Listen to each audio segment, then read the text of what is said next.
Hi everyone, in today's video we're going to discuss the weather over Europe until the end of February, and also we're going to take a look at the long range forecast for the beginning of March.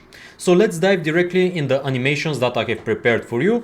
Firstly, we're looking into a map that is showing us the state of the atmosphere around 5.5 kilometers above the ground, and here we can see this dip in the jet stream that brought very cold air to the eastern parts of Europe and also to the Black Sea region and Turkey in the last days. And currently here it is very cold. Also we had a lot of snow over the Balkans, and currently at the moment that I'm recording this video and at around 21st of February we have lake effect snow that is happening on the northern parts of Turkey as well. So basically the cold air that is at around 1.5 kilometers above the ground is just blowing from north to south, and it's bringing some moisture from the warm Black Sea, which is then precipitated here over the northern parts of Turkey. Now let's look into the changes that are expected for the next days. Notice this Atlantic system in here. Currently this Atlantic system is bringing some precipitation to Ireland, the United Kingdom. Also the cold front is approaching Spain and Portugal as well. And we have here a warm front that is bringing some precipitation over Scandinavia, over the central part of Scandinavia, a little bit of snow and a little bit of rain. But the major change is that those Atlantic systems in the upcoming days are going to be bringing some moisture and warmth to the whole continent. So the circulation is going to be changing from meridional to zonal.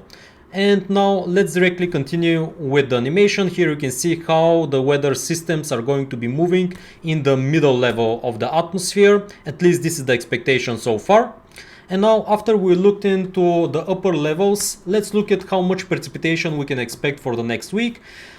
Here you can see that most of the precipitation is going to be for the western parts of Europe, here over Ireland, the United Kingdom, parts of Scandinavia, here parts, northern western parts of Spain and Portugal. And we have one more area of more precipitation here over the central Mediterranean, where we can expect some low pressure systems to be forming in the next days and to bring precipitation over Italy and the western parts, the western coast of the Balkans.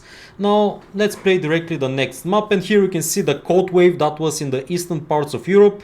But in the next days this cold wave is going to be subsiding to the northeast, and it's going to get warmer over the whole continent. And with the cold air subsiding, also the accumulated snow is going to be getting less and less. It's going to be subsiding as well to the northeast.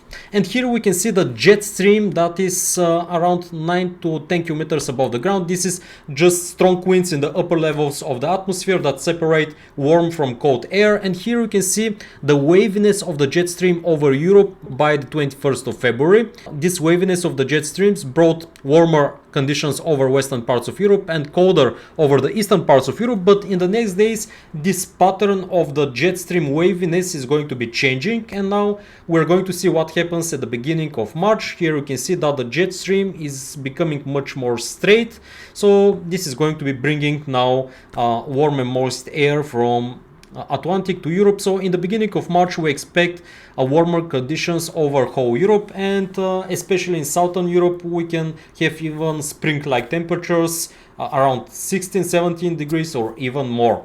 So at least for now those are the expectations for Europe, and stay tuned for my next forecasts.